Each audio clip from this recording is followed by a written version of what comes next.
గడిచిన 24 గంటల్లో మన రాష్ట్రంలో ఋతుపవనాలు సాధారణంగా ఉన్నాయి.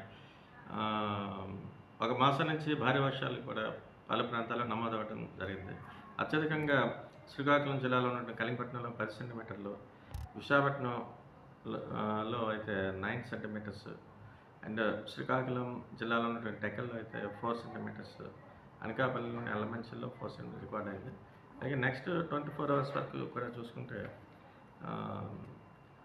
ఉత్తరాంధ్ర జిల్లాలకు అయితే ఒక మోస్తరు వర్షాలు పలు ప్రాంతాల్లోనూ, అలాగే నెక్స్ట్ దక్షిణ కోస్తా వరకు చూస్తే అక్కడక్కడ ఉరుములతో కూడిన జల్లులు వచ్చే అవకాశం ఉంటే చెప్తున్నాం.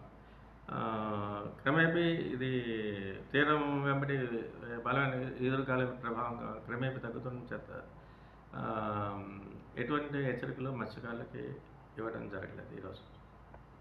అయితే మత్స్యకారులు వేటకు వెళ్ళొచ్చు అంటారా సార్? ఎస్, గాలి కొంత జాగ్రత్త తీసుకుని వెళ్ళవచ్చు. గాలి వేగం క్రమేపీ కొంచెం గ్రాడ్యువల్గా తగ్గుతుంది.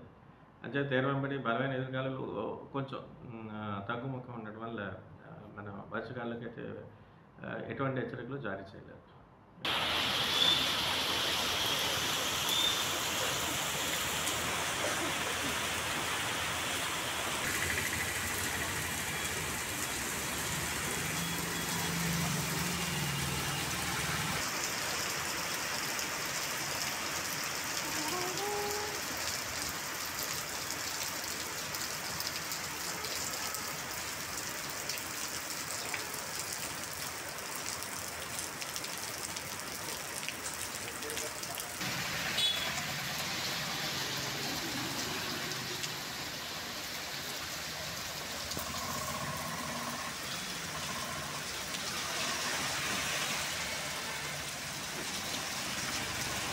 గడిచిన 24 గంటల్లో మన రాష్ట్రంలో ఋతుపవనాలు సాధారణంగా ఉన్నాయి.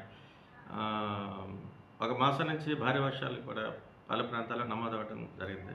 అత్యధికంగా శ్రీకాకుళం జిల్లాలో ఉన్న కలింగపట్నంలో 10 సెంటీమీటర్లు, విశాఖపట్నంలో అయితే 9 సెంటీమీటర్స్ అండ్ శ్రీకాకుళం జిల్లాలో ఉన్నటువంటి టెక్కల్లో అయితే 4 సెంటీమీటర్స్, అనకాపల్లిలోని ఎల్లమంచిలో 4 సెంటీమీటర్ రికార్డ్ అయింది.